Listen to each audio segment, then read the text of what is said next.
اسی بغاوت کے ساتھ ساتھ میں اس بات کا بھی سامنا تھا کہ آپ حضرت سیدنا عثمان غنی کے قتل میں آپ لوگ ملوث ہیں۔ بلا شک و شبہ حضرت عثمان غنی کو 40 روز تک پیاسا رکھ کر کے مدینہ منورہ میں ایام تشریق کے دوران میں مظلومانہ شہید کیا گیا، لیکن حضرت علی اور خانوادہ علی اس سے بری ذمہ ہیں، اور حضرت علی نے اس کی وضاحت بار بار اللہ کی گواہی کے ساتھ میں دی۔ لیکن یہاں اس نے یہ آرڈر بھیجا، یہ تیسرا آرڈر تھا میدان کربلا۔ اب بات چیت کا سلسلہ شروع ہوا۔ عمر ابن سعد نے آتے ہی پوچھا کہ امام ذرا بتائیں آپ کیوں آئے؟ حضرت امام نے جواب دینا شروع کیا، لیکن اس سے پہلے ہم آپ سے یہ گفتگو کریں کہ عمر ابن سعد کیسے آیا۔ جانتے ہیں کون ہے عمر ابن سعد؟ رسول اللہ صلی اللہ علیہ وآلہ وسلم کے رشتے کے بہت قریبی ماموں حضرت سعد ابن ابی وقاص رضی اللہ تعالیٰ عنہ کا سگا بیٹا ہے۔ کوئی بہت الگ تھلگ آدمی نہیں ہے، سگا بیٹا، نوجوان عمر ابن سعد ابن ابی وقاص کا بیٹا، حضور کے ماموں ایک رشتہ، اور اس سے اہم ترین رشتہ یہ کہ اسلام کی راہ میں انہوں نے بڑی جانفشانیاں کی، بڑی قربانیاں دی۔ ان قربانیوں کا صلہ اللہ کے رسول صلی اللہ علیہ وآلہ وسلم نے اللہ کی طرف سے یہ دیا کہ سعد ابن ابی وقاص ان 10 لوگوں میں سے ایک ہیں جنہیں حضور نے اسی زمین پر جنتی قرار دے دیا۔ اعلیٰ حضرت عرض کرتے ہیں وہ 10 جن کو جنت کا مژدہ ملا، اس مبارک جماعت پہ لاکھوں سلام۔ ان 10 میں سے ایک حضرت سعد ابن ابی وقاص رضی اللہ تعالیٰ عنہ ہیں، ان کا بیٹا یہ عمرو ابن سعد جو یزید کی طرف سے آیا ہے، ابن زیاد کی طرف سے آیا ہے۔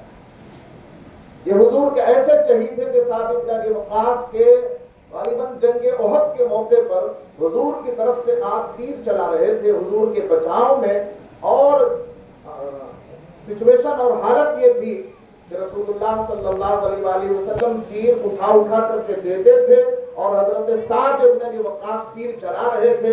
اتنے ماہرانہ انداز میں حضور کا ڈیفنس کر رہے تھے، حضور کو بچا رہے تھے اور تیر چلا رہے تھے کہ حضور خوش ہو کے اس موقع پر ارشاد فرماتے ہیں تیر چلاؤ سعد، تم پر میرے ماں باپ قربان۔ پوری دنیا اسلام، تمام صحابہ 1.5 لاکھ کے قریب اور قیامت تک آنے والے مسلمانوں کا جملہ حضور پر فدائیت کا یہ ہے اور رہے گا کہ ہمارے ماں باپ حضور پر قربان۔ کہتے کہ نہیں کہتے؟ عربی میں کہا جاتا فدا کا ابی و امی یا رسول اللہ، اے اللہ کے رسول صلی اللہ علیہ وآلہ وسلم آپ پر ہمارے ماں باپ فدا۔ لیکن امت میں تنہا کروڑوں کی تعداد میں جو امت ہے اور آئے گی، ان میں تنہا حضرت سعد ابن ابی وقاص کو یہ مقام حاصل ہے کہ حضور اکرم صلی اللہ علیہ وآلہ وسلم ان سے ارشاد فرما رہے ہیں سعد، تم پر محمد کے ماں باپ قربان۔ یہ مقام مرتبہ ہے ان کا۔ لیکن بیٹا پوچھ رہا ہے حضرت امام حسین سے کیوں آئے؟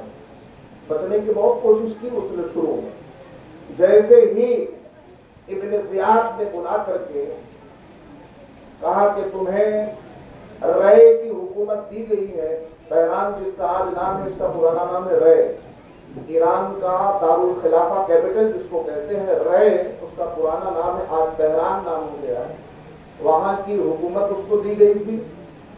لیکن جیسے ہی چارج لے کر کے وہ جانا چاہ رہا تھا، حضرت امام علی مقام کا قضیہ پیش آ گیا۔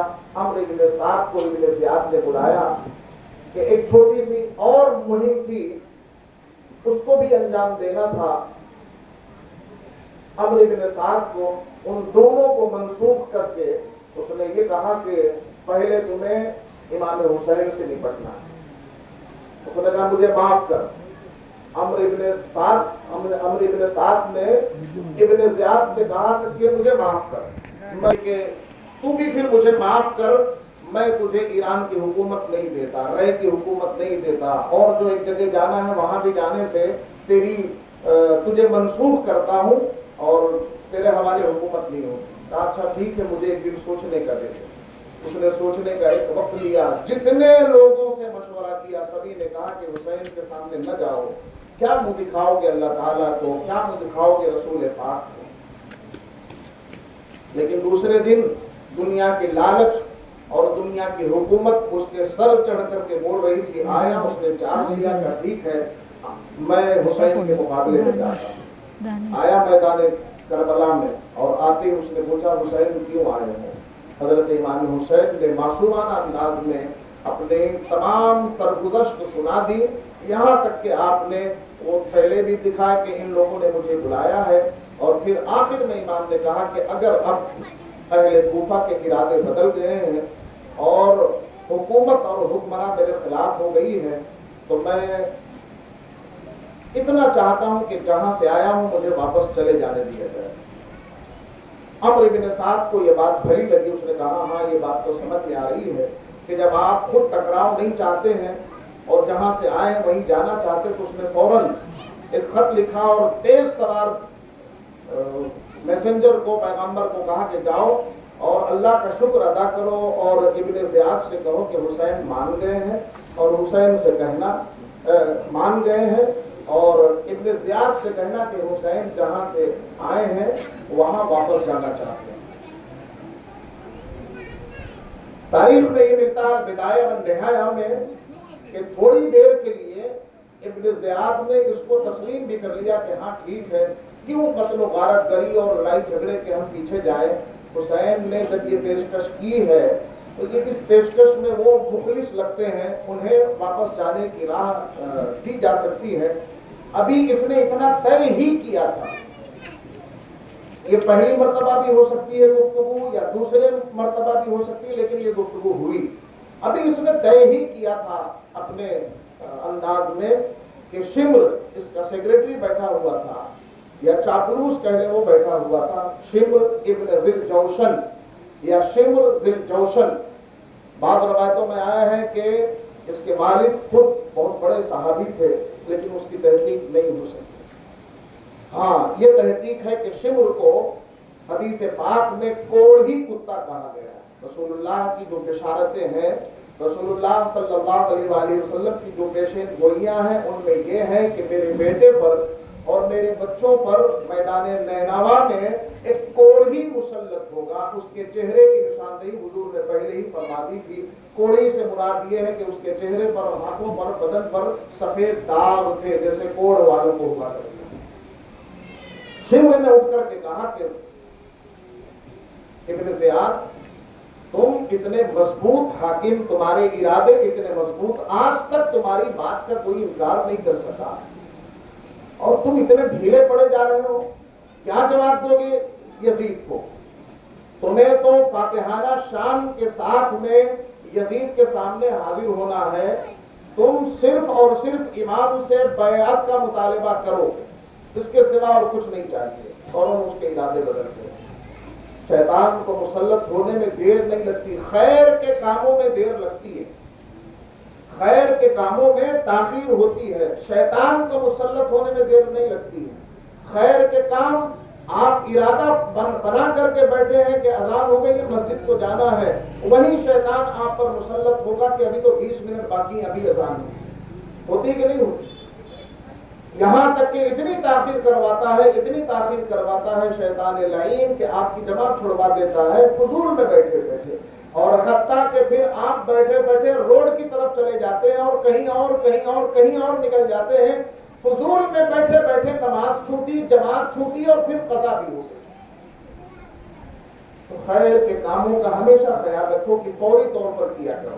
اسے خیال آیا تھا کہ میں رک جاؤں اور حسین نے جو پیشکش کی ہے اس کو مان لوں, لیکن شمر شیطان بن کر کے مسلط ہوا کہ تو کیا منہ دکھائے گا, تیرے ارادے مضبوط, تو ایک مضبوط گورنر اور حکمراں کہلاتا ہے, بیعت کے سوا اور کوئی مطالبہ نہیں. یہاں ایک بات اور میں آپ سے عرض کروں کہ امام حسین علیہ وآلہ السلام کے لیے کتابوں میں خود البدایہ و نہایہ میں بھی ہے کہ حضرت امام حسین نے 3 باتیں رکھی تھی. کہ یا تو میں مکے سے آیا ہوں مجھے مکہ واپس جانے دو، یا پھر کسی اسلامی سرحد کی طرف مجھے چلے جانے دو جہاں جہاد ہو رہا ہو اور وہاں میں جہاد کرتے کرتے اپنی زندگی کو اسلام پر قربان کر دوں۔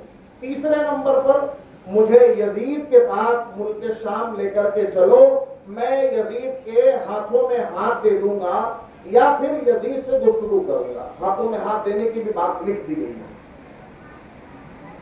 حضرت امام کے ساتھ میں ایک ساتھی تھے عقبہ ابن سمعان۔ عقبہ ابن سمعان کا بیان میں البدایہ والنہایہ سے پڑھ کر کے سناتا ہوں تاکہ گفتگو صاف ہو جائے۔ وہ کہتے ہیں 2 مرتبہ خدا کی قسم کھاتے ہیں۔ عقبہ ابن سمعان کہتے ہیں خدا کی قسم مکے سے لے کر کے قتل کے وقت تک میں حضرت حسین کے ساتھ رہا ہوں، اور پھر دوبارہ قسم کھائی ہے، مکے سے لے کر کے قتل کے وقت تک میں حضرت حسین کے ساتھ رہا، اور خدا کی قسم آپ نے میدان کارزار میں جو بات بھی کی میں نے اسے سنا ہے، اور آپ نے یہ مطالبہ نہیں کیا کہ آپ یزید کے پاس جاتے ہیں اور اس کے ہاتھ پر اپنا ہاتھ رکھتے ہیں، اور نہ ہی کسی سرحد کی آپ نے بات کی ہے۔ آپ نے صرف 2 باتیں رکھی، یا تو میں واپس مکہ جاتا ہوں، یا اللہ کی یہ جو زمین پھیلی ہوئی ہے اس زمین پر مجھے کہیں بھی چلے جانے دو۔ یہ نہیں کہ سرحد پر جاؤں گا، یا تو میں مکہ واپس جاؤں یا پھر مجھے زمین میں کہیں بھی چلے جانے دو۔ اور خاص طور پر یزید کے ہاتھوں میں ہاتھ دینے کی بات تو ہمارا عقیدہ اور عقیدت کہہ رہی کہ امام کبھی نہیں کہہ سکتے امام یزید کے ہاتھوں میں ہاتھ دینے کی بات آج 1400 سال بعد ہم پورے حوصلے، ایمان اور یقین کی منزل پر کھڑے ہو کر کے کہتے ہیں کہ ہمارا امام کبھی بھی یزید کی بیعت کے لیے نہ آگے نہ پیچھے ہاں کر ہی نہیں سکتا، اور نہ کیا امام نے۔ یہ 2 قسمیں کھائی ہیں حضرت عقبہ ابن سمعان رضی اللہ تعالیٰ عنہ رحمۃ اللہ تعالیٰ علیہ۔ تو شمر نے جیسے ہی مشورہ دیا، اس نے کہا ہاں شمر تم نے میری آنکھیں کھول دی ہے، اب ایک چوتھا آرڈر لے کر کے شمر نے اور بھی لگائی بجھائی کی، کہا کہ ابن زیاد میرے مخبروں نے تو یہ خبر دی ہے کہ اپنی رشتہ داری نبھاتے ہوئے عمرو ابن سعد حضرت امام کے ساتھ حسین کے ساتھ میں رات بھر خاموشی سے الگ تھلگ جا کر کے دونوں گفتگو کرتے ہیں اور پتہ نہیں کیا باتیں کرتے رہتے ہیں۔ میرے مخبروں نے یہ بھی خبر دی، یعنی اور آگ لگائی اس نے آرڈر دیا اور لکھت آرڈر دیا کہ اب جاؤ اور میرا یہ لیٹر جو ہے عمرو ابن سعد کے پاس پہنچاؤ، اور اس سے صاف کہو جا کر کے کہ امام سے بس ایک نقطے پر بات ہوگی، دوسرے کسی پر نہیں، یا تو بیعت کریں یا لڑائی کے لیے تیار ہوں، یا بیعت کریں یا لڑائی کے لیے تیار ہوں، اور اگر وہ نہیں تیار ہوتا ہے خود امام سے لڑنے کے لیے جنگ جدل سے وہ کنارہ کشی اختیار کرتا ہے، ذرا سے پس و پیش کرتا ہے، ڈھلائی کرتا ہے، تو اسی میں لکھا ہوا اس نے دیا کہ پوری فورس کا چارج جو 5000 کی پہنچ چکی تھی، اور اس کے بعد مورخین لکھتے ہیں کہ لشکر جہاں کہیں سے مل رہا تھا آتا جا رہا تھا۔ روایتوں میں لکھا ہے کہ کربل کی جمعرات کی صبح تک 22,000 کا لشکر جرار ان 72 یا 73 کے مقابلے میں وہاں کھڑا ہو گیا۔ تو شمر ذوالجوشن جو ہے وہ آرڈر لے کر کے آیا اور اس نے دکھایا کہ عمرو ابن سعد تمہارے لیے اب حکم یہ ہے کہ تم نے بڑی پینگیں ملا لی، بڑی باتیں کر لی حسین سے، اب یا تو لڑائی شروع کرو اور یا پھر تم معزول کیا جاتا ہے تم کو، اور پوری فورسز کا چارج مجھے دیا گیا ہے، میں لڑوں گا۔ عمرو ابن سعد نے انکار کر دیا اور کہا کہ نہیں، مجھے یقین ہے کہ ابن زیاد کو میرے لکھے ہوئے کے اچھے ارادے سے تیرے جیسے خبیث نے روکا ہے، مگر میں تجھے کبھی کامیاب نہیں ہونے دوں گا، میں فورسز کا خود میں ذمہ دار ہوں، لڑائی میں ہی کروں گا۔ اور امام سے پھر اس نے مطالبہ شروع کیا۔ یہ تقریباً جمعرات کی دوپہر تھی، حضرت امام ظہر کی نماز پڑھا کر کے خیمے کے پاس بیٹھے ہوئے تھے یا عصر کی نماز آپ پڑھا چکے تھے، اور منظر تاریخ میں یہ لکھا ہوگا کہ عصر کی نماز پڑھا کر کے مجلس پر آپ بیٹھے ہوئے تھے کہ اچانک آپ کو اونگ آئی اور زور سے آپ کے سر میں جھٹکا پیدا ہوا۔ سرہانے حضرت زینب کھڑی ہوئی تھی، جب سر کو جھٹکتے ہوئے امام نے الحمدللہ رب العالمین پڑھ کر کے اپنے سر کو ٹھیک کیا تو حضرت زینب پوچھتی ہے کہ بھائی جان کیا معاملہ ہے، کیا حال ہے؟ آپ نے یہ آنکھیں بند رکھی تھی، سر کو جھٹکا لگا، کیا بات ہے؟ الحمدللہ رب العالمین بھی پڑھی۔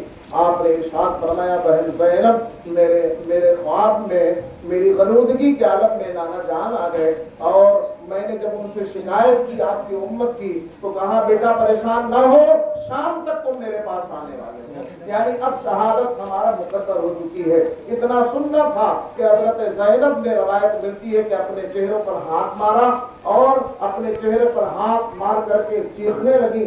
جیسے ہی چیخی آپ اور چہرے پر ہاتھ مارا، حسین کھڑے ہوئے اور ان کو دلاسا دیا اور سہارا دے کر کے خیمے کے اندر لا کر کے بٹھایا اور تاکید کی کہ بہن یہ نہ کرنا۔ اب روئے شرع یہ چیزیں ہمارے اوپر منع ہے کہ عورت چہرہ نوچے، عورت بال کھولے، عورت اپنے چہرے پر تھپڑ مارے، اپنے گریبان کی کوبی کرے یعنی سینہ پیٹے، یہ ساری چیزیں اب روئے شرع ہمارے یہاں منع ہے۔ میری بہن رسول اللہ کی شریعت ہمارے گھر سے نکلی ہے اور ہمارے ہی گھر سے شریعت کے خلاف ورزی نہ ہونے پائے۔ اتنے اہم موقع پر اتنے اہم اور اچھے جملوں سے آپ نے اپنی بہن کو نصیحت فرمائی۔ اتنے میں وہاں سے دیکھا کہ سپاہ یزید جو ہے وہ آگے بڑھ رہی ہے، ابن زیاد کا لشکر آگے بڑھ رہا ہے۔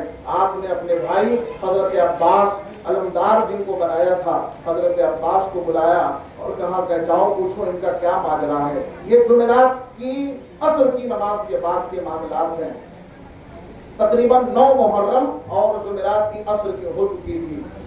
جا کر کے حضرت حسین کی طرف سے حضرت عباس نے پوچھا، واپس آ کر کے جواب دیا کہ عمرو ابن سعد ہے، وہ کہتا ہے کہ امام کو کہو کہ جنگ کے لیے تیار ہو جائیں۔ حضرت امام نے واپس پیغام اور میسج بھجوایا کہ جب وہ ارادہ کر ہی چکے ہیں تو 1 رات کی مہلت مانگی۔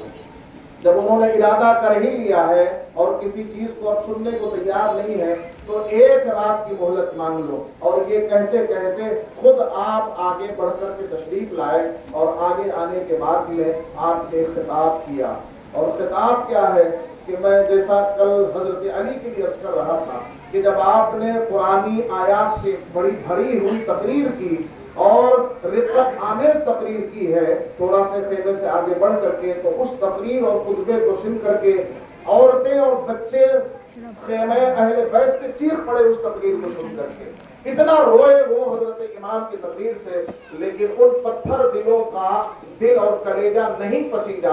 حضرت امام اپنا تعارف کروا رہے ہیں، حضرت امام اپنے قتل کی وجہ پوچھ رہے ہیں، حضرت امام اپنے آنے کی وجوہات بیان فرما رہے ہیں اور قرآنی آیات سے مزین کر رہے ہیں، احادیث سے مزین کر رہے ہیں اپنی تقریر کو کہ عورتیں رو پڑی ہیں، بچے رو پڑے ہیں۔ اسی موقع پر شریعت کا لحاظ کرتے ہوئے حضرت امام حضرت ابن عباس کو دعا دیتے ہیں، اللہ تعالیٰ حضرت ابن عباس پر رحم فرمائے۔